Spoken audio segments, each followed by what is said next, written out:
If you want to create some great designs, brushes are really useful.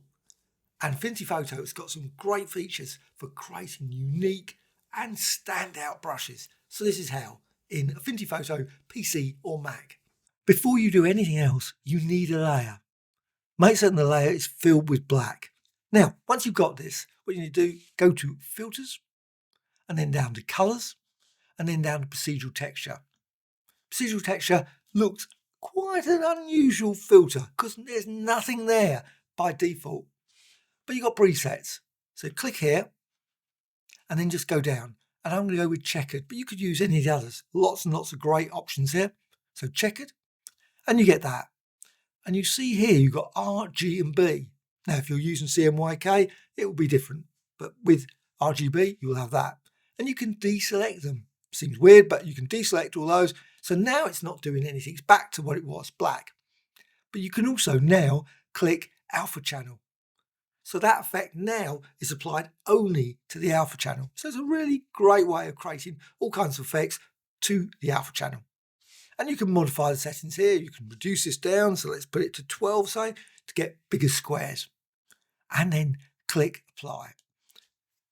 Well, what you can then do is you can apply some layer effects to this.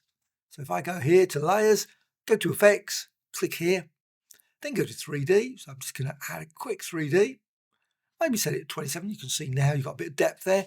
Obviously here, I'm looking through obviously that layer to the background, but also I can change the color. So I might not want to work with black. So I'm just going to click here and I'm going to go with, say, like orange and close. Well, this design I can now save as a brush. To do that, simply go to the brushes panel.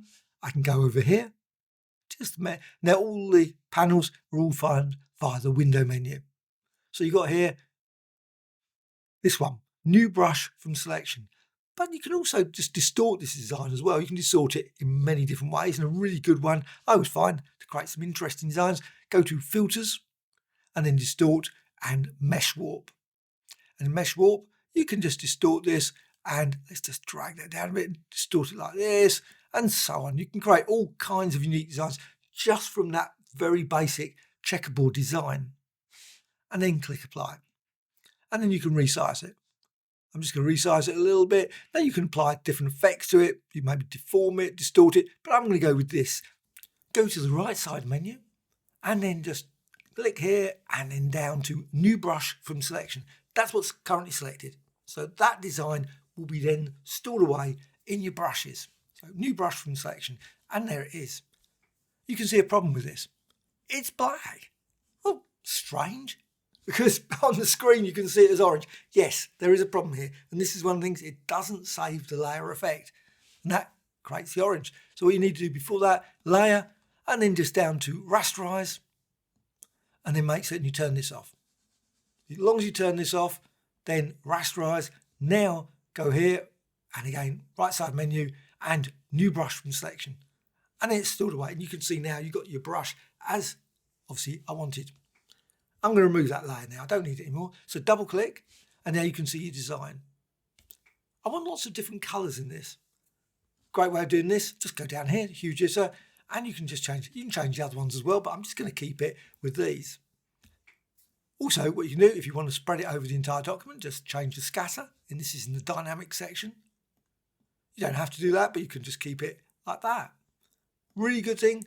Go with spacing, put it down to the max, and you can see you get a lovely brush. Now, if you select the paintbrush tool, click here, you can apply it, and you can see now the result of that. That's a bit too big for my liking, so I'm just going to reduce it down. So let's just put it down, and you can see now you get that.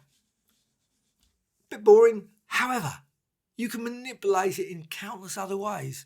What you do, you can go here to Dynamics again, change the size jitter, you can see it gets like that.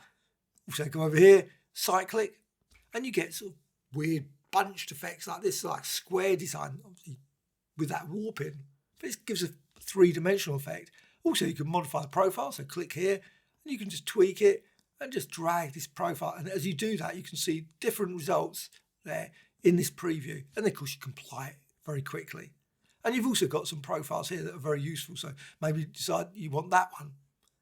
You can do exactly the same with all the others. So rotation, let's just go for rotation.